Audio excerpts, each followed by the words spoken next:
انہوں نے پیروی کی صحابہ کرام کی، اللہ بھی ان سے راضی اور وہ بھی اللہ سے راضی ہے. سیاق و سباق علیحدہ ہے، وہاں سیاق و سباق علیحدہ، کیونکہ آپ کا ذہن یہ کہہ رہا ہے. میرا ذہن نہیں کہہ رہا، آپ کا ذہن بنا ہوا ہے. میں نے باقاعدہ اس کو دیکھا ہے. یہ جو آیت آپ سورۃ توبہ کی پڑھ رہے ہیں، میں اس بات کو پڑھ چکا ہوں اور میں اسی بات کو دیکھ چکا ہوں. اس کا محل الگ ہے. چلیں سیاق و سباق سے اور آگے چلتے ہیں. آپ نے سیاق و چلیں سیاق و سباق سے ہٹ گئی نا، سیاق و سباق الگ ہے. اور آگے چلتے ہیں. مطلب یہ کہ یہاں جائز ہے اتباع، دوسری کا یہاں وہی مطلب وہ محل الگ، وہاں کا میں نے ان سے کہا کہ قرآن و حدیث کو صحابہ کے فہم سے نہیں کریں گے نا. میں نے ان کو 2 سوالات پہلے دیے ہوئے نہیں کریں گے. سے ہم کسی چیز کو جب تک ہمیں اللہ کے رسول صلی اللہ علیہ وسلم رہنمائی نہیں کریں گے، ہم کیسے لیں گے؟ اچھا، یعنی کہ اللہ کے رسول صلی اللہ علیہ وسلم کی بات کو صحابہ کرام بھی نہیں سمجھ سکے. بھائی بات یہ ہے، آپ سمجھیں تو صحابہ کرام نے رد نہیں کیا. صحابہ کرام نے پیچھے نہیں بھیجا اللہ کے رسول کی طرف اپنے فیصلوں کو، اپنے مسئلوں کو. کس سے پوچھتے تھے وہ؟ میں آپ کو اللہ کے رسول کے صحابہ کی بات کر رہا ہوں. آپ مجھے کہہ رہے ہیں کہ وَلَا تَتَّبِعُوا مِن دُونِي اولیاء، جو آیت بتوں کے لیے ہے، جو مشرکین مکہ پہ نازل ہوئی ہے کہ بھائی ان بتوں کی پرستش نہ کرو، ان کی پیروی نہ کرو، اللہ کے علاوہ ان کو اولیاء نہ بناؤ. آپ اس آیت کو کہاں بتوں کی پیروی ہے؟ آپ ثبوت پیش کرو. واہ جی واہ، سبحان اللہ. ہم سارے ثبوت ہم ہی پیش کریں. اولیاء سے مراد بت ہیں. جی قرآن میں اللہ رب العزت سورہ نجم پڑھیے، آپ سورہ نجم پڑھیے. اللہ رب العزت نے وہاں پر 3 بتوں کے نام لے کر کہا ہے کہ انہوں نے اللہ کے علاوہ ان کو اولیاء بنا کر رکھا ہوا ہے. پڑھیں نا، آپ قرآن پڑھیں گے تو آپ کو پتہ لگے گا. آپ کی جو برین واشنگ ہو گئی آپ کو وہی نظر آتا ہے. میں قرآن میں کی آیت پڑھ رہا ہوں. برین واشنگ الگ چیز ہے، یہ الگ چیز ہے. میں تو بات کو سمجھنے کی جدوجہد کر رہا ہوں اور آپ سمجھانے کی کوشش کر رہے ہیں، میں سمجھنے کی کوشش کر رہا ہوں. لیکن آپ اس بات کو سمجھیں کہ اگر 3 بتوں کے نام ادھر لیے ہیں تو اس سے مراد یہ تھوڑی ہے کہ وہ اولیاء تھے. اقبال بھائی ایک منٹ صبر کیجیے گا. بات ہے اتباع کی نا، وَلَا تَتَّبِعُوا مِن دُونِهِ أَوْلِيَاءَ. اس کا آسان مطلب ہم سب کیا سمجھتے ہیں؟ اولیاء کی پیروی مت کرو. اب سوال یہ پیدا ہوتا ہے کہ اسلاف صحابہ کرام اور تابعین وہ اولیاء ہیں جن کی پیروی ممنوع ہے یا نہیں؟ آپ کہیں گے وہ بھی ہیں، یا تو ہاں کہیں گے یا تو نہ کہیں گے نا. تیسرا کوئی جواب نہیں ہوتا ہے، یا ہاں ہوتا ہے یا نہ ہوتا ہے. شاید بھائی نے بہت اچھی وضاحت کی، میں اسی بات کو آگے لے کے بڑھ رہا ہوں کہ ولا تتبعوا، اولیاء کی پیروی نہیں کرنا. اب قرآن جن کی پیروی کا کہے گا کیا وہ بھی ان اولیاء میں شامل ہوں گے؟ میں کہتا ہوں نہیں. آپ کیا کہتے ہیں، ہاں یا نہیں؟ جن کی پیروی کا قرآن کہہ رہا ہے وہ بھی انہی اولیاء میں سے ہیں جن کے بارے میں اللہ کہہ رہا ہے وَلَا تَتَّبِعُوا مِن دُونِي أَوْلِيَاءَ. تو پھر قرآن میں کنٹرڈکشن آئے گا، تضاد بولتے ہیں، تعارض، تناقض. اور قرآن میں تناقض نہیں ہو سکتا، یہ ہمارے ایمان کا حصہ ہے. تضاد نہیں ہو سکتا کیونکہ لَوْ كَانَ مِنْ عِنْدِ غَيْرِ اللَّهِ لَوَجَدُوا فِيهِ اخْتِلَافًا كَثِيرًا. اللہ کے علاوہ کسی اور کی طرف سے ہوتا تو اس میں بہت تضاد ہوتا. شاید بھائی نے پہلی آیت پڑھی کہ قرآن میں لقمان رحمہ اللہ کی نصائح، انہوں نے اپنے بیٹے کو نصیحت کی. ان میں سے ایک نصیحت یہ تھی کہ وَاتَّبِعْ السَّبِيلَ مَنْ أَنَابَ إِلَيَّ، اس کے راستے کی پیروی کرنا جو میری طرف رجوع لایا. یعنی جو اللہ کی طرف رجوع لایا اس کی پیروی کی جا سکتی ہے، انابت اللہ اختیار کیا ہو. پہلی آیت پیش کی. دوسری آیت انہوں نے سورۃ التوبہ سے پیش کی کہ والسابقون الاولون من المہاجرین والانصار والذین اتبعوہم بإحسان. یہاں 3 جماعتوں کا ذکر ہے. سابقون الاولون جو سب سے پہلے سبقت لے جانے والے، وہ کون؟ مہاجرین اور انصار ہیں. تیسری جماعت ان کی پیروی کرنے والے، والذین اتبعوہم بإحسان، اچھی طریقے سے پیروی کرنے والے. تو ان کا کیا ہوگا جو اچھی طریقے سے پیروی کرنے والے؟ رضی اللہ عنہم، راضی ہو گیا اللہ ان سے. اللہ ان سے راضی ہو گیا. اولیاء نہیں ہے صحابہ، وہ اولیاء نہیں ہے جن کی پیروی ممنوع ہے. بات سمجھ رہے ہیں؟ قرآن کی آیتیں، قرآن کو قرآن سے سمجھیں گے، اپنی من مرضی سے سمجھیں گے. قرآن کو سمجھنے کا طریقہ یہ ہے کہ اس کی تفسیر سب سے پہلے قرآن سے کی جائے، پھر رسول اللہ صلی اللہ علیہ وسلم کی حدیث سے کی جائے، پھر اسلاف سے کی جائے. یہ بات ہے. تو دوسری آیت پیش کی ہے شاہد صاحب نے، یہ والی. تیسری آیت بھی پیش کرنے لگے تھے، درمیان میں بات کٹ گئی. وہ آیت یہ ہے کہ اللہ تعالیٰ قرآن میں فرماتا ہے کہ وَمَن يُشَاقِقِ الرَّسُولَ مِن بَعْدِ مَا تَبَيَّنَ لَهُ الْهُدَىٰ وَيَتَّبِعْ غَيْرَ سَبِيلِ الْمُؤْمِنِينَ. کیسے؟ وَمَن يُشَاقِقِ الرَّسُولَ مِن بَعْدِ مَا تَبَيَّنَ لَهُ الْهُدَىٰ، جو رسول کی مخالفت کرے ہدایت واضح ہو جانے کے بعد. وَيَتَّبِعْ غَيْرَ سَبِيلِ الْمُؤْمِنِينَ، مومنین کے راستے کو چھوڑ کر کسی اور کے راستے کی پیروی کرے. یہاں بھی لفظ کیا ہے؟ یتبع. مومنین کے راستے کی پیروی نہ کرے، اتباع نہ کرے. تو اولیاء کی پیروی نہ کرو. شاہد صاحب کہتے ہیں کہ وہ مشرکین مکہ کے سردار تھے اولیاء، وہ بتوں کے پرستار تھے، بتوں کو بلانے والے تھے، بتوں کی طرف بلانے والے تھے. ان کی پیروی سے منع کیا ہے. صحابہ کرام کی پیروی سے منع نہیں کیا، مومنین کی پیروی سے منع نہیں کیا، انابت اللہ اختیار کرنے والوں کی، بلکہ ان کی پیروی پر خوشخبری سنائی، ان کی حکم دیا. شاہد صاحب نے قیاس کیا ہے اور یہ اس کو محض دیکھیں سن لیں آپ بات یہ سن لیں، قرآن کی آیت کھول لی ہے میں نے الحمدللہ، آپ پریشان نہ ہوں. آخری بات مکمل کر لوں. یہ 3 آیات اس بات پر دلالت کرتی ہیں کہ ایمان والوں کی پیروی کا تو خود قرآن کہہ رہا ہے، بلکہ اللہ ان کو خوشخبری دے رہا ہے کہ اللہ ان سے راضی ہو جائے گا جو صحابہ کی پیروی کرے گا. اب بھی اگر آپ کہتے ہیں کہ نہیں ولا تتبعوا من دونی کا مطلب یہ ہے کہ صحابہ کی بات بھی نہ مانو، صحابہ نے جو مفہوم بیان کیا قرآن و حدیث کا وہ بھی نہ مانو، تو میرے خیال سے بحث تو جتنی بھی چاہیں کر سکتے ہیں نا، بات بڑی واضح کر چکے ہیں شاہد صاحب. دوسرا سوال ہونا چاہیے، کیونکہ اب جو ہوگا تکرار ہوگا کہ آپ کہیں گے ہم نے قیاس کیا، ہم دونوں بھائیوں نے قیاس کیا. اللہ گواہ ہے کہ ہم لوگوں نے قیاس کیا یا قرآن کی آیات پیش کی قرآن کی تشریح میں، اور آپ نے قیاس کیا. قیاس کس کو کہتے ہیں؟ رائے کس کو کہتے ہیں؟ جس کی بنیاد پر کوئی دلیل نہ ہو. بس میں کہہ رہا ہوں یہ مطلب ہے. ضروری نہیں ہے کہ وہ ابو حنیفہ رحمۃ اللہ علیہ کا ہو تب قیاس ہوگا، ضروری نہیں ہے کہ وہ کسی اہل حدیث عالم کا قیاس ہو تو تب قیاس ہوگا، ضروری نہیں کہ وہ شافعی مالکی یا حنبلی کا ہو تو تب قیاس ہوگا. ہم اپنی مرضی سے جو بولیں وہ قیاس نہیں ہے، وہ منصوص من اللہ ہے، بلکہ منزل من اللہ ہے. منصوص من اللہ بھی نہیں، منزل من اللہ، اللہ نے نازل کیے ہیں وہ الفاظ. ولا تتبعوا من دونی اولیاء کا مطلب یہ کہ جو مشرکین ہیں، کفار ہیں، یہود و نصارہ کے لوگ، مشرکین کے سردار ہیں، یہود و نصارہ کے احبار ہیں، ان کی پیروی سے منع کیا گیا. مومنین کی پیروی کا قرآن نے حکم دیا ہے، بلکہ ان کو جو ان کے راستے کو چھوڑے گا ان کو جہنم کی وعید، جو ان کا راستہ اپنائے گا رضی اللہ عنہم، اللہ ان سے راضی، اور جو چھوڑ دے گا تو کہتے ہیں نولی ما تولی، پھیر دیں گے. اب جس پارٹی جس فرقے کی طرف پھرنا چاہے وہ پھرتا رہے، ان کے ساتھ چلتا رہے. پھر کیا ہوگا؟ نسلیہ جہنم، پھر آخر میں ہم اسے جہنم میں پھینکیں گے، وساعت مصیر، بڑا برا ٹھکانہ ہے. تو یہ آیات بتاتی ہیں کہ ایمان والوں کی تو پیروی کا حکم اللہ نے دیا ہے نا قرآن میں. اس سے مراد یہ ہے کہ ایمان والوں کی مجموعی فکر. شاید صاحب تب سے یہی کہہ رہے ہیں کہ 1400 سال سے یہ حدیث چلی آ رہی ہے. آپ دیکھیں مطلب ایک طرف 1400 سال کی فکر ہے اور ایک طرف 14ویں صدی کی فکر ہے. بات بڑی واضح کی ہے انہوں نے. تو اب کیا ہوگا؟ تکرار ہوگا. میں کہوں گا آپ قیاس کر رہے ہیں اور آپ یہ کہیں گے کہ میں قیاس کر رہا ہوں، میں کہوں گا آپ قیاس کر رہے ہیں. یہ تکرار ہوگی اور بے وجہ کی ہوگی کہ میں آیت سنا رہا ہوں. یہ 3 جو ہم نے سنائی ہیں یہ آیات نہیں ہیں، گیتا گرنتھ ہے نعوذ باللہ. تینوں آیات ہیں، ایک سورہ لقمان کی، ایک سورہ توبہ کی آیت نمبر 100 اور ایک جناب والا سورۃ النساء کی. یہ تینوں آیات ہیں. اس کے علاوہ بھی ہم سنا سکتے ہیں صحابہ کرام کی پیروی پر آیات، اس کے علاوہ بھی ہم سنا سکتے ہیں. کیوں؟ اللہ تعالیٰ فرماتا ہے وَكَذَلِكَ جَعَلْنَاكُمْ أُمَّةً وَسَطًا لِتَكُونُوا شُهَدَاءَ عَلَى النَّاسِ. ہم نے تمہیں صحابہ سے کہہ رہا ہے نا، اللہ کس سے کہہ رہا ہے کہ ہم نے تمہیں امت وسط بنایا، درمیانی امت بنایا، تاکہ تم کیا بن جاؤ؟ لوگوں پر گواہ. دین کے گواہ کون ہیں؟ میں ہوں، شاہد علی ہیں، مسعود احمد صاحب ہیں، زبیر علی صحیح ہے، عبداللہ ناصر رحمانی ہیں، صحابہ ہیں. ان کی شہادت قبول کرنی ہے. جو مفہوم انہوں نے بتایا یہ شہادت علی الناس کا اللہ نے ان کو منصب. 4 آیت ہے. یہ میں 20 آیتیں پڑھ سکتا ہوں، شاید بھائی بھی پڑھ سکتے ہیں اللہ کے فضل و کرم سے. یہ کوئی ایک آیت نہیں پڑھ سکتے کہ نہیں ولا تتبعوا من دونی میں بے محل آیتیں پڑھنے کا فائدہ کیا ہے؟ کیا بے محل آیتیں پڑھنے کا یہ بے محل ہیں؟ یہ بے محل ہیں. بے محل کا مطلب کیا ہوتا ہے؟ اسلم بھائی اب میرا خیال ہے اقبال بھائی کو آرام دے دیں، کیونکہ بے محل ہوتا کیا ہے؟ میں اس کے بعد اب نہیں بولوں. آپ بولیں. بے محل، بے محل آپ پڑھ رہے تھے ولا تتبعوا من دونی اولیاء. چلیں ٹھیک ہے چلیں. اب دوسرا کوئی سوال کرنا چاہے؟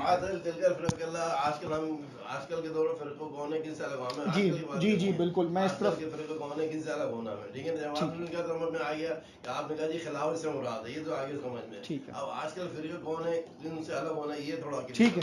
اب سب سے پہلے غلط کو جاننے سے پہلے صحیح کو پہچاننا ضروری ہے. ٹھیک ہے نا، یہ بہت ضروری ہے کہ ہم صحیح کو پہچانیں. جب صحیح کا پتہ چل جائے گا تو غلط خود واضح ہو جاتا ہے. ٹھیک ہے. قد تبین الرشد من الغی، اللہ نے حق کو واضح کر دیا ہے، گمراہی کو الگ کر دیا ہے. تو حق واضح ہے، اس کو سمجھنے کی کوشش کریں. تلزم و جماعت المسلمین و فاتزل تلک الفرقہ کلھا، کہ بالکل اس سے ملتا جلتا مضمون ایک اور حدیث کا بھی ہے، ترمذی، ابو داؤد، ابن حبان میں صحیح سند سے ہے. ارباز بن ساریہ رضی اللہ تعالیٰ عنہ اس کے راوی ہیں، بڑی مشہور حدیث ہے اہل علم کے نزدیک.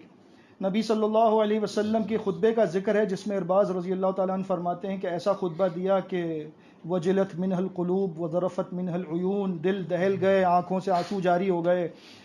کأنہ موعظۃ مودع، جیسے کہ رخصت ہونے والا کوئی نصیحت کر رہا تھا. ہمیں نظر آ گیا کہ نبی صلی اللہ علیہ وسلم اب ہمیں زیادہ عرصہ نہیں رہیں گے.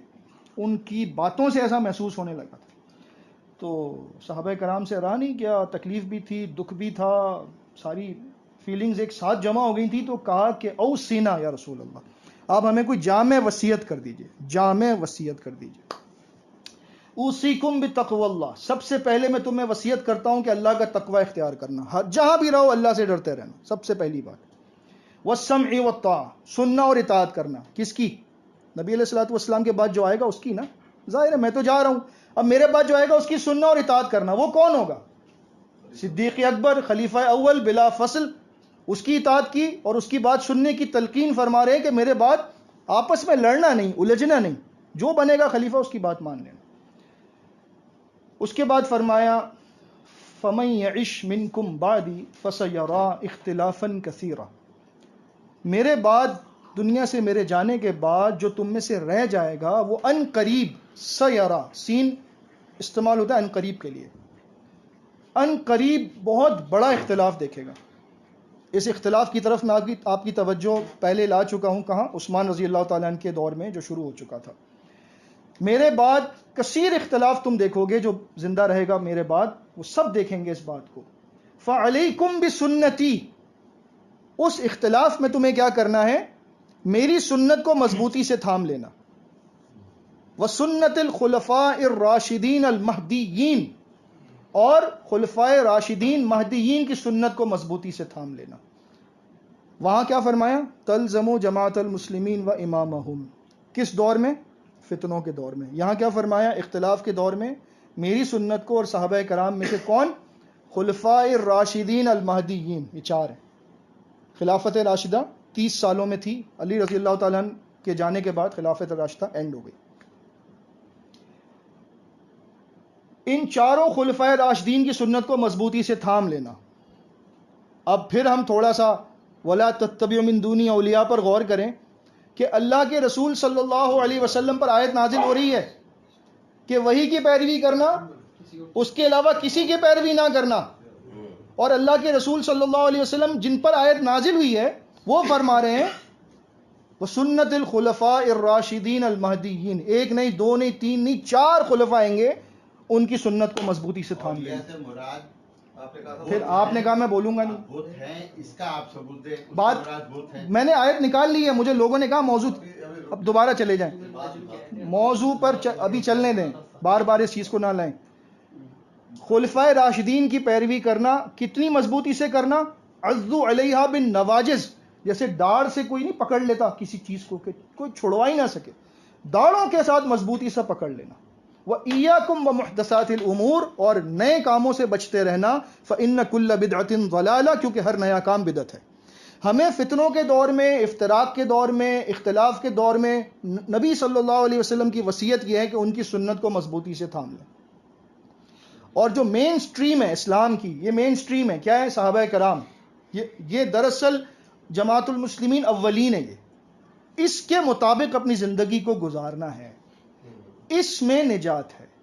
جو اس کے علاوہ کسی اور طرف جائے گا وہ کدھر جائے گا؟ دعاتن علی ابواب جہنم، وہ دائی کھڑے ہیں جہنم میں بلانے والے، وہ ادھر چلا جائے گا۔ تو بچنے کا طریقہ کیا ہے؟ مین سٹریم، یہ سیدھی جا رہی ہے صراط مستقیم، نبی علیہ الصلوۃ والسلام کا راستہ، صحابہ کرام کا راستہ، ان میں سب سے پہلے ان چار خلفائے راشدین کا طریقہ کار۔ جو اس سے چمٹ جائے گا وہ ہلاکت سے بچ جائے گا۔ یہ ہمیں کرنا ہے آج کے دور میں۔ اب اس میں کوئی تنظیم ہمارے سامنے آئے، کوئی جماعت ہمارے سامنے آئے، کوئی پارٹی آئے، کوئی کچھ بھی آئے، ہم کیا دیکھیں گے؟ ہمیں وہ طریقہ اختیار کرنا ہے جو صحابہ کرام کا ہے۔ اچھا جی، اب تھوڑا سا تفصیلی یہ مسئلہ ہے لیکن سمجھا دیتا ہوں۔ جماعت المسلمین کا بنیادی مسئلہ یہ ہے کہ جس کا نام جماعت المسلمین نہ ہو وہ فرقہ ہے۔ ٹھیک ہے بھائی، کوئی بات میں نے ایسی تو نہیں کہی جو حقیقت سے ہٹ کر ہے، سچ بات ہے، حق اور سچ ہے۔ ہمارا عقیدہ یہی ہے تھا کہ جو جماعت المسلمین کے علاوہ ہے، نام کچھ بھی رکھ لے وہ، یعنی کہ اگر وہ نام رکھ لے، جیسے مثال کے طور پر نام رکھا تھا ایک صاحب نے جماعت المسلمین رکھ لیا تھا، تو مسعود صاحب نے ان کو تھریٹ کیا تھا باقاعدہ کہ آپ کو پتہ ہے ہم رجسٹرڈ ہیں، ہم آپ کو نوٹس بھیجیں گے، سو کر دیں گے، کورٹ میں بلا لیں گے، ساری بات۔ ٹھیک ہے، یعنی ہم نے اس نام کو انٹلیکچوئل پراپرٹی رائٹس کے تحت اپنا بنا لیا ہے۔ کوئی آدمی قرآن کو رجسٹر کروا سکتا ہے کہ بھائی یہ قرآن ہے، میں نے اپنے نام پہ رجسٹر کروا لیا، اب جو قرآن اٹھائے گا میرے علاوہ لے گا تو وہ میں اس کو کورٹ میں رگڑ دوں گا؟ یہ کوئی بات ہے کرنے والی؟ استغفر اللہ. جماعت المسلمین نام کتاب سے لیا، اپنے اوپر رکھا، اس کو رجسٹر کروا کے اب جو اس نام سے اپنے آپ تو کہہ رہے ہیں نا اپنے آپ کو مسلم کہیے، کہہ رہے ہیں نا آپ، وہ کہہ رہے ہیں اپنے آپ کو مسلم، میں جماعت المسلم کہہ رہے، آپ کیوں کہہ رہے ہیں؟ آپ کو کہنے کا کوئی حق نہیں ہے. اگر مسلم بننا ہے تو ہمارے ساتھ آؤ تو تم مسلم بنو گے. یہ ہم نے شرط لگا دی اس کے اندر. ایسی شرط تو کسی صحابی نے بھی نہیں لگائی. نعوذ باللہ من ذالک، ایسی شرط تو کسی صحابی نے بھی نہیں لگائی. جب مسعود احمد صاحب خود لکھتے ہیں تاریخ الاسلام میں، آپ پڑھیں یزید کے دور کے حالات میں، لکھا ہے عبداللہ بن زبیر کا بیعت سے انکار، اور عبداللہ بن زبیر کے اوپر اتنا سا لکھا ہوا ہے رضی اللہ عنہ، اور اس سے پہلے لکھا ہوا ہے حضرت بھی ہیں، رضی اللہ عنہ بھی ہیں، اور بیعت سے انکار بھی کر رہے ہیں. تو بیعت سے انکار کر کے بھی حضرت رہ سکتے ہیں، رضی اللہ عنہ رہ سکتے ہیں. الحمدللہ یہی ہم کہہ رہے ہیں کہ آپ نے نہیں دیں گے نا، کون دے گا؟ حضرت بھی ہیں، رضی اللہ عنہ بھی ہیں، اور بیعت سے انکار بھی کر رہے ہیں. آج اگر ہم کہہ رہے ہیں کہ بھائی بیعت شرط ایمان نہیں ہے، آپ کی جماعت میں آنا کوئی اسلام کی گارنٹی نہیں ہے. کیوں کہ اگر آپ کی بنائی ہوئی جماعت میں آنا اسلام کی گارنٹی تھا اور اس کے علاوہ اسلام نہیں تھا، تو جس نے آپ کی جماعت کو زندہ کیا وہ خود پہلے کیا تھا؟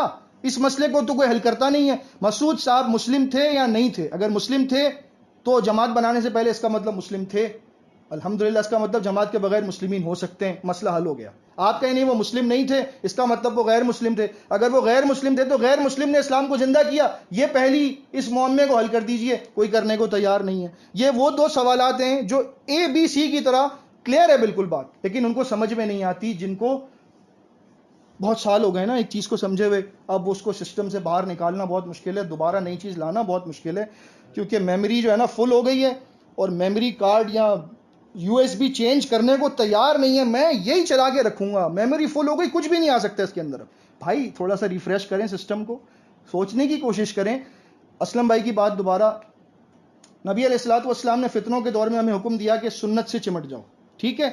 نبی صلی اللہ علیہ وسلم کی ایک اور حدیث ہے جس پر ہم یہ بات کہہ سکتے ہیں کہ جب صحابہ کرام نے یہ سوال کیا تھا، سنتان و سبعون فی النار والے الفاظ ہیں کہ 72 دوزخ میں جائیں گے، وہ واحد فی الجنہ، اور ایک جنت میں جائے گا. تو بتایا گیا کہ ما انا علیہ و اصحابی الیوم، یہ الفاظ ترمذی نے روایت کیے کہ جس پر میں اور میرے صحابہ ہیں، جو اس طریقے پر ہوگا وہ جنت میں جائے گا. یہاں پر نبی علیہ الصلوۃ والسلام نے کسی کا نام نہیں لیا کہ بھائی جنت میں جانے والے کا یہ نام ہوگا، کیونکہ نام دیا ہی نہیں گیا. اس حدیث کو لوگ کہتے ہیں ضعیف ہے، وہی الجماع والی کہتے بھی ہیں، نہیں بھی کہتے. وہی الجماع والی کہتے ہیں زیادہ صحیح ہے. نہیں دیکھیں بات، اس کو بھی لوگ ضعیف کہتے ہیں، اس پر بھی کلام ہے. بات یہ دیکھیں علماء کے نزدیک، محدثین کے نزدیک، کچھ ایسے محدثین ہوتے ہیں، کچھ ایسے ائمہ ہوتے ہیں جو بہت سخت ہوتے ہیں جرح کے اندر، اور وہ چھوٹی سی بات پر بھی حدیث کو ضعیف کر دیتے ہیں. کچھ ایسے ہوتے ہیں جو کہتے ہیں کہ نہیں، اس کا متن اتنا زیادہ ایسا نہیں ہے کہ جس پر ضعف کا حکم لگایا جا سکے. ٹھیک ہے، آپ ان باتوں کو چھوڑ دیں. میں نے اس لیے اس کو بعد میں پیش کیا ہے، اس حدیث کو پہلے پیش کیا ہے کہ علیکم بسنتی و سنت الخلفاء الراشدین المہدیین. یہ بالکل صحیح ہے، اس پر انشاءاللہ آپ کو کوئی کلام نہیں ملے گا. ٹھیک ہے، اب آپ نے صحابہ کے رستے کو تھام لیا. صحابہ کا رستہ کیا ہے؟ کیا جماعت میں، فرقوں میں، یا آپس میں وقتی طور پر اختلاف کر لینے سے کوئی بندہ مشرک کافر ہو جاتا ہے؟ کیا یہ صحابہ کا طریقہ ہے؟ کیا صحابہ نے آپس میں اختلاف کرنے والوں کو اسلام سے خارج قرار دیا ہے؟ اگر ایسا ہو تو صحابہ کرام کے دور کی تو بعد میں کروں گا آپ سے، پہلے میں نبی علیہ السلام کے دور میں آپ کو ثابت کر دیتا ہوں. تفسیر قرآن عزیز ہماری ہے، سورہ انفال کی تفسیر اٹھا کر دیکھیے گا، 700 کچھ پیج نمبر ہے، ایگزیکٹلی اس وقت ذہن میں نہیں ہے. مسعود صاحب نے وہاں پر جنگ بدر کے اندر جو آپس میں منافقین کے سلسلے میں صحابہ میں اختلاف ہو گیا تھا، اس کا ذکر کیا. بدر اس میں کیا ہوا تھا کہ احد، جزاک اللہ خیر، وہ صحابہ کرام میں سے کچھ جو ہیں وہ کہنے لگے کہ یار یہ جو واپس جا رہے ہیں یہ غلط کر رہے ہیں یا جو بھی کر رہے ہیں. دوسروں نے کہا نہیں ایسا نہ کہو، مطلب آپس میں ان کے اندر تھوڑی سی وہ ہو گئی.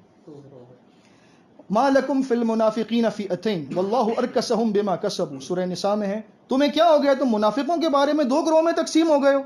اور اللہ نے تو ان کی عقلوں کو اندھا کر دیا ان کی حرکتوں کی وجہ سے، تم ان کے لیے جھگڑ رہے ہو۔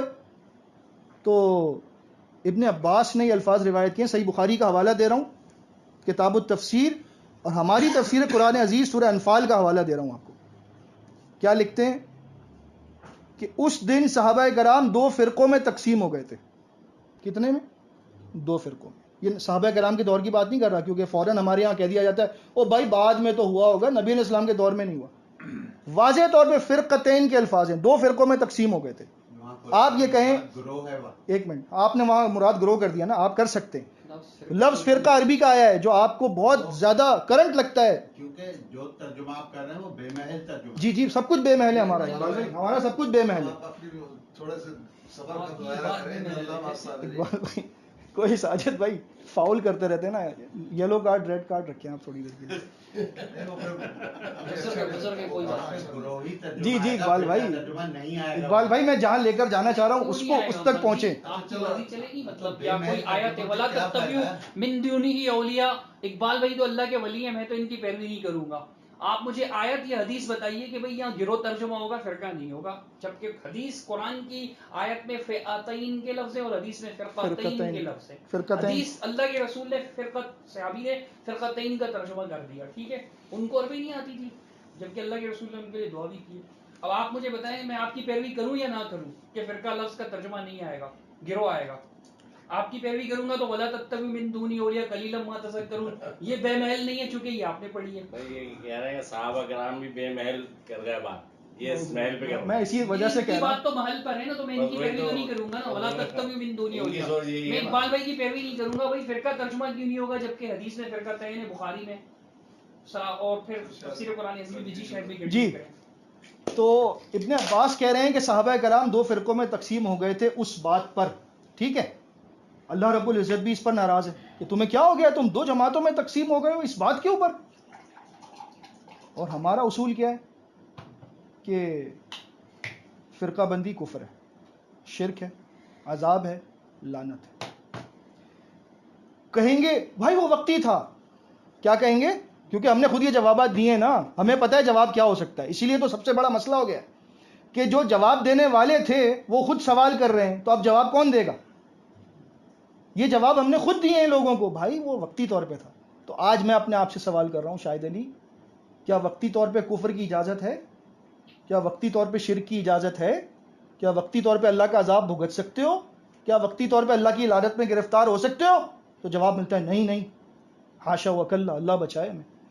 تو ہم نہیں برداشت کر سکتے وقتی اختلاف، یعنی فرقہ بندی، شرک، کفر، عذاب، لعنت، تو صحابہ نے کیسے برداشت کر لیا؟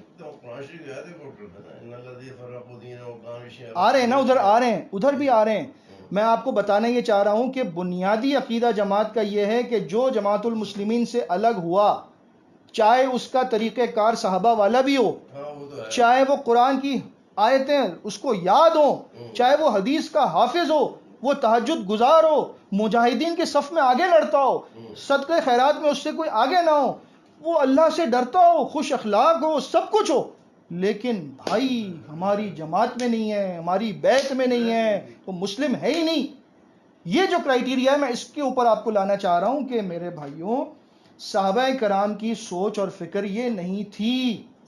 یہ نبی علیہ السلام کے دور کے اندر وقتی طور پہ 2 فرقے بن گئے، لیکن نہ کفر کا فتویٰ لگ سکتا ہے، نہ شرک کا، نہ عذاب کا، نہ لعنت کا۔ اس کا مطلب ہمارا اصول تو غلط ہو سکتا ہے، صحابہ غلط نہیں ہو سکتے۔ اپنے اصول پر نظر ثانی کریں۔